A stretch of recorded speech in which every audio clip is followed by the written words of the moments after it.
everyone. Welcome to Momming and Thriving podcast. Thank you so much for taking the time to join us today.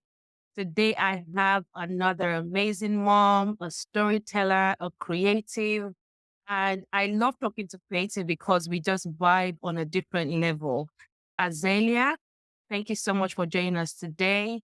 She is so good at storytelling. She makes it seem so effortless and seamless. Page on Instagram is just so creative, so cool. Like literally, I feel she has one of the coolest pages I've seen. And I wanted to bring her today to just share our love for storytelling, share our love for parenting and mental health, because she's a strong advocate for mental health as well. So, Couch Mother, could you introduce yourself, please? Yeah. Hi everyone, and thank you so much for having me here, Toyin. Yeah, it's such an honor to speak with you on these topics, storytelling and parenting. I generally introduce myself as a storyteller because actually I do a lot of things. So I always have this trouble of trying to describe myself because I write poetry, I do illustration, I also love creating videos, I love doing many things, and then I realized that at the essence of what I do is storytelling just in different mediums. Mm. So yeah, I love telling stories in whatever way I can. I once worked as like an actual storyteller. I did storytelling events for children at some children's bookstore and libraries. So yeah, that's me, and I'm passionate in anything artsy. I love art. So yeah, I love English. I love literature and art. So anything art and creativity, I am all in. So it's nice to speak to a fellow creative like you. Thank you so much. Thank you so much. And yes, your page is full of like cool illustrations and just short, snappy things to get your attention and just remind us as moms on how to just kind of look after ourselves. But there is always like a fun, catchy illustration as well. So I think that's so really cool. Tell us a Yep. little bit about how you were as a child. Did you always love drawing? Did you always love the arts? I guess one main thing I remember myself as a child was that I was always a dreamer. I was an only child for 10 years. I only had my younger sister when I was 10 years old.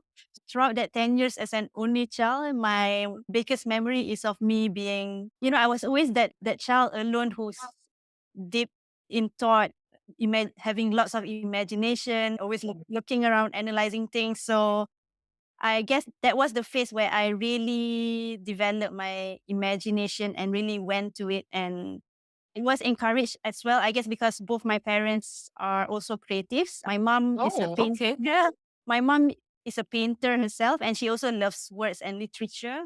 And my dad is a musician. So I grew up in Oh, an environment with, yeah, I grew up in that kind of environment, like art in general was really encouraged. So yeah, as an only child and with lots of time of playing pretend and just imagining things. So I mhm. guess yeah, that's when all those really soared, the creativity and imagination soared. The imagination went on different ways through playing, drawing, and then writing came. I think I was around 9 or 10 years old when I already felt like I love writing. I started writing Mhm. diary. It was just writing diaries, and then yeah, it developed from there. And then when I was 12, I started writing stories. Yeah, Wow. short stories, and I passed them around to my classmates. So it developed from there. And then when I was a teenager, I started writing poems. Basically, I really made use of my imagination ever since I was young child, and yeah, it was really throughout my childhood. Yeah.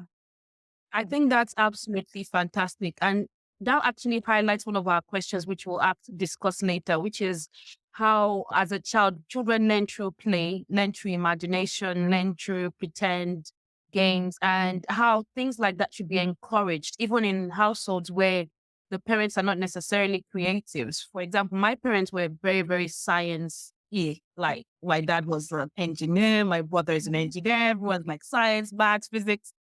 And I really felt a bit out of place as a child in the household. They did the fantastic job with the knowledge they had, but it was more like, you need to do maths, you need to do science, you need to do physics and chemistry, and that kind of filtered through.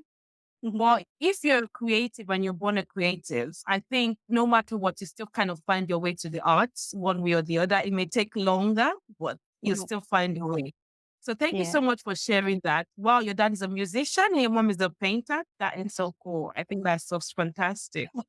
Thank So how you. did we meet? Before we go carry on with the questions, do you want to tell our listeners how we met? Oh, yeah. It was really interesting, don't you think? Yeah, Well, perfect. both of us, we completed our studies in Cambridge virtually Yeah. during the pandemic. And yeah, we got to know each other during our virtual graduation, right? Yes, yes. Yeah. We So, met each other through a virtual graduation because it was the pandemic and, you know, I've always wanted to write. I've always wanted to take writing seriously. So Cambridge was one of the universities that was offering the courses virtually. And I loved what they offered. For the one I took, they were offering fiction, advanced fiction, and also writing for performance. So I really wanted to kind of dive into script writing as well, just to explore that territory. So the University of Cambridge was one of the few universities offering that in a very short space because I didn't want to do something for 2 years. I wanted something to do for 1 year because I knew I had a crazy schedule. So we did that. And I didn't even, because if we were walking face to face, like in university, I'm sure I would have walked across you in the hallway or the cafeteria or something. But it was virtual, right? So yeah. it was during the graduation, and I shared some things on Instagram, and there was a particular hashtag we had to use. And I think that was how I Yeah. found out about you and you found out about.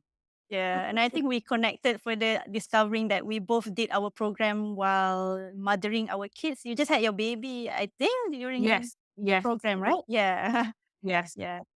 And yeah, and actually initially I wanted to take the creative writing course actually because I was Mm, deciding mm, between both creative writing or English literature. And then I wasn't sure because the creative writing one, yeah, like you said, concentrated on advanced fiction and screenwriting. And then I wasn't sure if I was going into that. And so yeah, I took literature. But yeah, I love it. I love that Cambridge provided this course that yeah, that wasn't too long and provided this avenue for us to be creative during the totally agree with you. And I'm so glad I did it because that literally spiraled and gave me the confidence to take my writing seriously. You know how they always say that you're a writer. Don't say, oh, I'm trying to be a writer. You're a writer. But I felt like with Cambridge, they kind of gave us the tools and the opportunity and the confidence to just do our thing, just go out there and do the best with what you have. So I think that was what it did for me personally. What did you get from Cambridge? for me as well. I think it gave me the confidence of, being in this field, and it really expanded whatever I had learned before. So it Mm. expanded all those discussions with the classmates and the readings we had to do. I took literature, so there were a lot of readings. But yeah, I'm really tempted to also take the creative writing one. So who knows, maybe next. Yeah, 100%. 100%. It was a very cool course. And one of the modules was also fantasy, writing fantasy. And I really love that genre. Obviously, Lord of the Rings, Hobbit, and just writing mystical fantasy kind of things really appeals to me. So I started off a novel whilst I was in Cambridge, which I'm still working on because there was a specific module on fantasy. I think that was really good as well for me. So Wow. yes, definitely, if you do get time in the future, I would encourage you to take the creative writing one. Yeah, definitely. I'm gonna just now go to motherhood, one of your topics that you're very passionate about, because I see the posts you share online on Instagram. You're passionate about this topic. You talk about mental health. You talk about how moms can be tired. Moms should find time for self-love. Can Yeah. you just touch on that from the beginning? How was it for you transitioning from being a young person to a mom? What was that transition like for you? Mm. If I were to be honest, the transition for me was hard. I guess it's challenging for everyone in varying degrees. But for me, as a young adult, I was having fun. I have always been an introvert, as in, I mean, I'm not shy, but I gain energy from a lot of me quiet Mm, time to myself, reading, writing, yeah, just doing things by myself. So before I was a parent, I had a lot of moments where I Mm. recharged myself with this me time. So I guess that's one of the things that made it a little more challenging. So when I first became a mom, it was kind of a shock transitioning from who I was enjoying all this me time and then suddenly finding it really difficult to find a little bit of time to ourselves. And I guess there was a lot of thing going on when we were transitioning to a first time mom, right? So there was that, and then there was those feelings of loss of identity, and That's true. yeah, and then we start missing ourselves pre pre motherhood. So I had yeah, the first few months I had those blues where I was missing who I was before. I was missing the time where I got to go to work and enjoy things on my own. I miss the independence. So because it felt like I was trapped. I mean, I felt like I was trapped. So I guess that's part of what I experienced as part of my postpartum blues. I felt like I was trapped in this thing. I found it hard to enjoy parenthood with at that stage. That's one of the things that was challenging for me. I guess our personality also affects how we Yeah. transition. So yeah, for me being Mhm. an introvert and being a highly sensitive person, or HSP, so as a highly sensitive person, I feel things deeply. I absorb things deeply. Yeah. So I absorb things as a person. It's it's a great thing whereby I'm a really artistic person because I feel things deeply. I absorb the little things because I notice the little things. But when we enter parenthood for the first time, there's a lot of stimulation, from the noise. Yeah. Yeah, from basically the lack of free time and the noise and whatnot. So being a highly sensitive person was challenging trying to adapt to all the stimulation. You know what? I've never thought about it that way, but it makes so much sense Mhm. because I think there's a statistic that shows a lot of creative tend Yeah. to, they're more prone to mental health conditions. And I never really made that link. But then if Mhm. you think about, if you're someone that feels deeply, because even being like a writer to create a story to, you need to kind of dive deep into yourself and kind of bring out the essence of a story or a piece of art or something. And it's not the first time actually that I'm making that connection because of what you just said, because it makes total sense how when you become a parent, there's a lot of stimulation, there's a lot of new things, you lose yourself. And so, yes, I also had that issue with them. I think with my second, it was even depression, where you just lose yourself and you don't really know what to do and you just feel so overwhelmed. But I never made that connection till you actually mentioned it. Thanks for sharing that. Yeah, my pleasure. So yeah, it's true. I think in general, all creatives we feel things deeply. So yeah, there are pros and cons to that. We can create things and produce art that we produce, but at the same time, it can become extra challenging when we are faced with extra stimulation, like in parenthood. Yeah. It takes a lot of there's a lot of learning going on as a highly sensitive person adapting to parenthood. We have to learn ways to cope with that, find ways to adapt. Just we sort of start becoming more creative in helping ourselves. Yeah. Mm. That was my next question. How are you able to navigate that period in your life and Mhm. come to a place of at least balance? I would say, even though it's a constant juggle, I know even till now it's a Yeah. constant balancing act, really. But how were you able to navigate that period where it was overwhelming to a place where at least you feel more confident in managing both? Yeah. Yeah, it's definitely a learning journey. So the first few months were the hardest. That was when I discovered a lot about myself. That's when I discovered how I can help myself. And I guess it began when I finally realized that I was depressed because I think that the point where I most realized it was when I started losing interest in things that I was interested in before, like for example, writing. Mm. Writing, I stopped writing for quite some time after I had my first child, and then yeah, after a while, I guess it felt like I lost interest in doing whatever things I was doing before. So somehow the realization came that I wasn't okay, and then I started seeking professional help. They can give us the real knowledge on how to help ourselves. So that's when I discovered things like mindfulness, ways to manage my thoughts, and, and finding little hacks of, taking care of myself and finding time for myself. So it started with that, getting knowledge on what I was experiencing and how to handle that. And because when we get help from someone professional, they can also pinpoint the root cause of whatever we're feeling. Like for me, for example, some of my anxiety or depression, one of the root cause was that I'm a perfectionist. So I tend to want to have control and be perfect with my role as a mom. So that added on to my anxiety symptoms, and then eventually being depressed when I couldn't meet up with my own high expectations. So I didn't realize that at first. So this was something that someone else could look and pinpoint what was the root cause. So when the therapist saw that, and she helped me with finding ways to manage the perfectionism. So yeah, so basically it starts with knowledge. So and then after that, I guess with experience as well, I guess the confidence and we slowly grew, and then I guess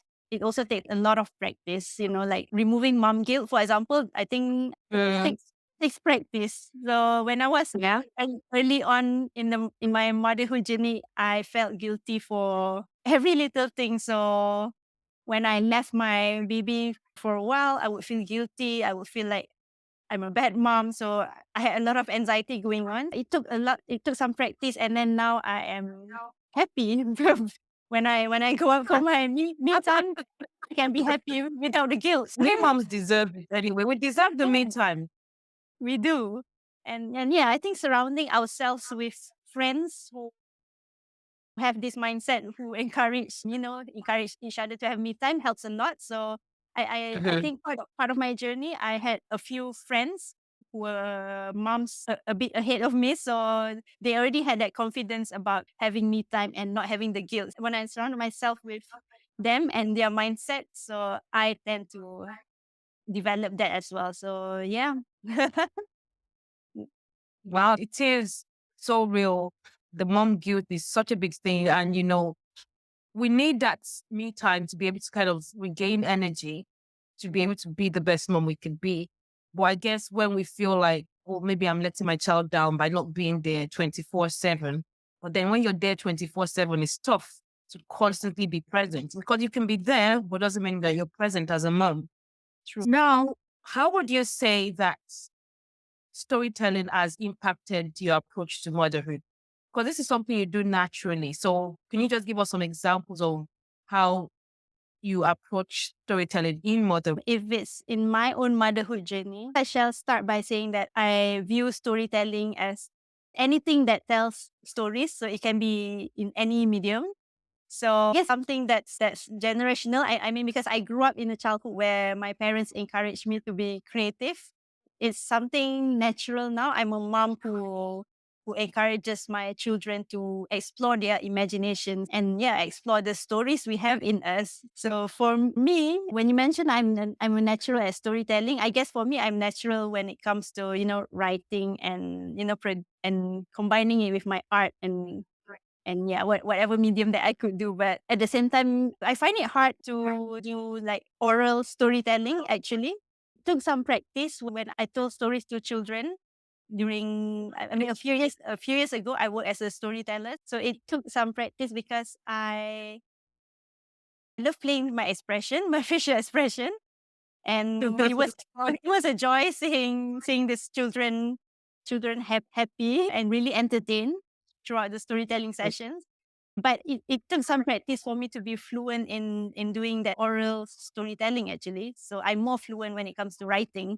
And then at home we do a lot of reading and art. I mean, I encourage my children to love books just by having books around the house. Yes, I like the natural development of the love of stories in our children. Mhm.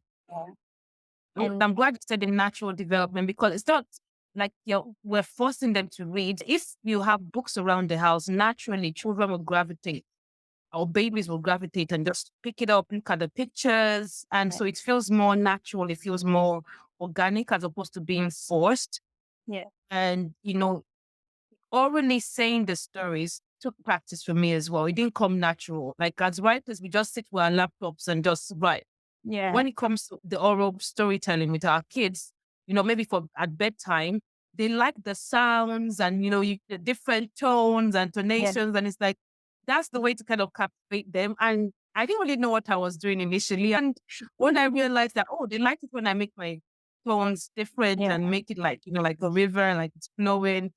And then obviously I just started improvising on that. So I think for me, like just like you, it was practice. Like it didn't come naturally.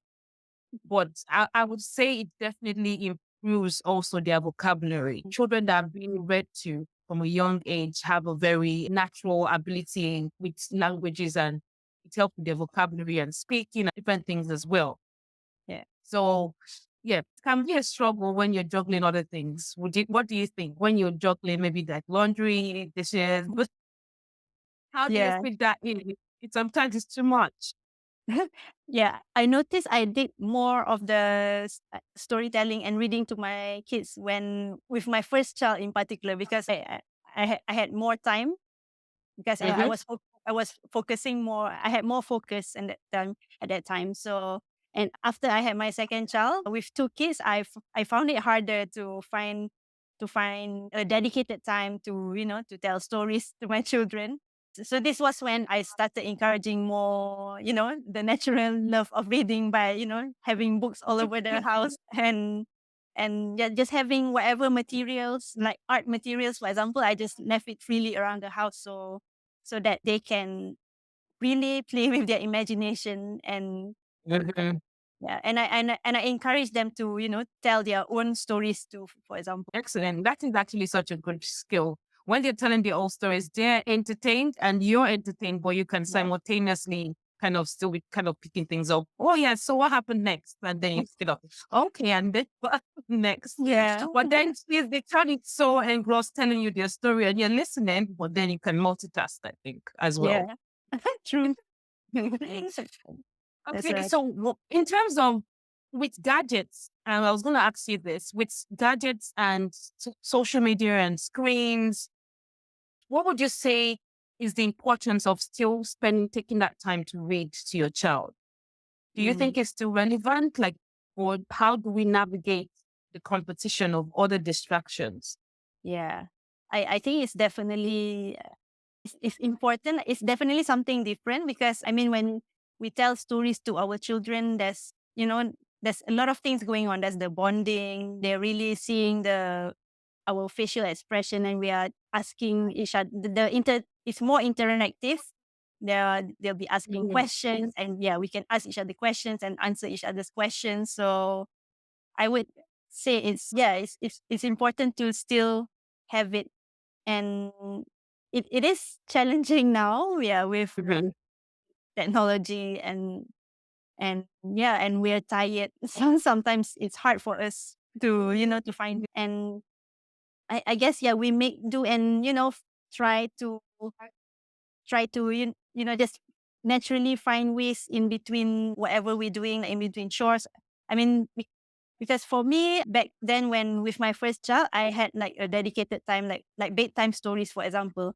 And then after Mhm. having my second child, I found it hard to have that dedicated time every night. So I tried to be more flexible and just include that storytelling in any part of the day, naturally, in between whatever we're doing. We try to adjust accordingly, I guess, with whatever resources we have. Yeah, it is challenging, but at the same time, I would say it's yeah, there are a lot of benefits to, to us telling and changing stories with our children. I agree. I totally agree. And it is challenging. There is no doubt about that. One of the things about this podcast is to highlight the fact that is having that struggle. Moms all over the world, different races, different parts of the world, we have very similar struggle. Balancing being a mom, working, just doing other things as well. And we know the importance, especially coming from the background that we both come from. But yeah, it can be difficult finding that time to fit it in. Well, I think ultimately, once there are books and there are things around the house, the children themselves gravitate towards things like that. They gravitate towards books, especially the little ones with the illustrations and, the bright colored books. And when they get older, if they've already have the culture of reading, then it's not so difficult. For example, I've got my 8-year-old. He has his iPads, he has 30 minutes a day on a weekday. And he has his screen time. He plays Minecraft like other boys in his class and everything. But he knows that during the school holidays, he knows he needs to pick a book. Because over the years, it's kind of slowly picked up that habit of reading as well. Yeah. But yes, like you said, it is challenging. No doubt about it. Yeah. Mhm. So going back to your other passion, mental health, what would you say is the strong thing for a mom to have this year in order to keep our mental health? What can we do? Like any tips or acts we can utilize to make sure that we keep our mental health in check throughout this year? When it comes to hacks, yeah, I guess it can be different for everyone. So in general, I like to say that, we are mothers, so we're great at mothering our children, but don't forget to mother ourselves too. So yeah, my main message is always just in general, be kind to ourselves. And this self-compassion can look different at different stages of parenthood. For example, whatever stage of parenthood we're at, just remember to be kind to ourselves, because sometimes we can give examples of self-care activities to do, but maybe for a parent with a newborn, they might think that that's something challenging, that's something extra for them to do. It feels Yeah, like another task because a parent of a newborn might already be overwhelmed enough with all that she has. That's when I would say that what's more important is self-compassion instead of self-care activities or self-care hacks. So when I the agree. yeah. So yeah, the core of it is to be kind to yourself. So from there we adjust accordingly with how we be kind to ourselves depending on which stage of parenthood we're at and what resources we have and how our circumstances are.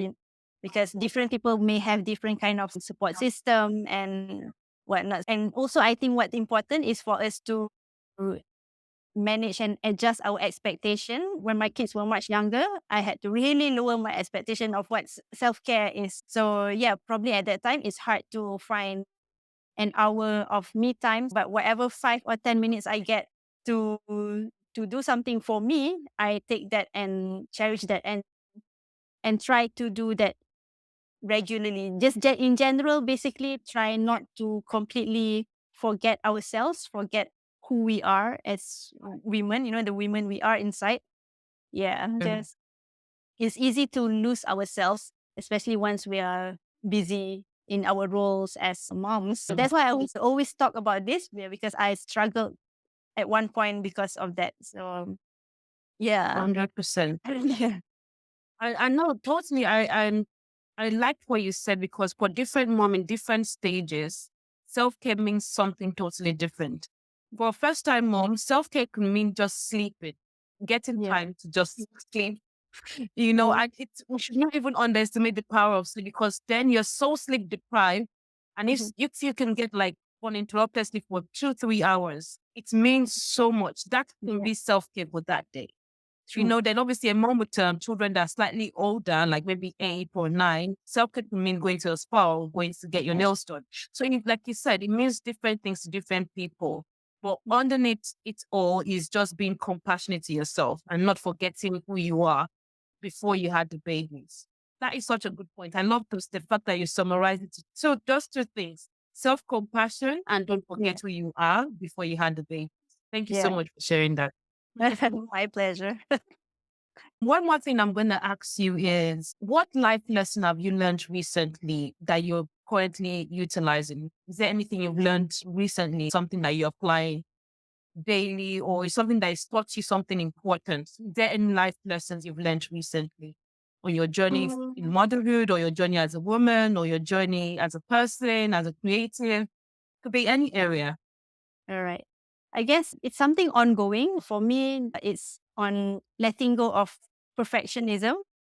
I'm just embracing imperfections. So, because I have always been a perfectionist all my life, I guess. Yeah, I grew up as a somewhat perfectionist, and it got into my journey as a mom to be perfect in whatever role I was in. I've always tried to be perfect. Parenthood is really messy and full of imperfections. So that was when parenthood came, it's like a huge lesson smack on my face. Like, this is your chance to learn to how to embrace imperfections. It's an ongoing journey, and it feels nice to learn to slowly let go of control.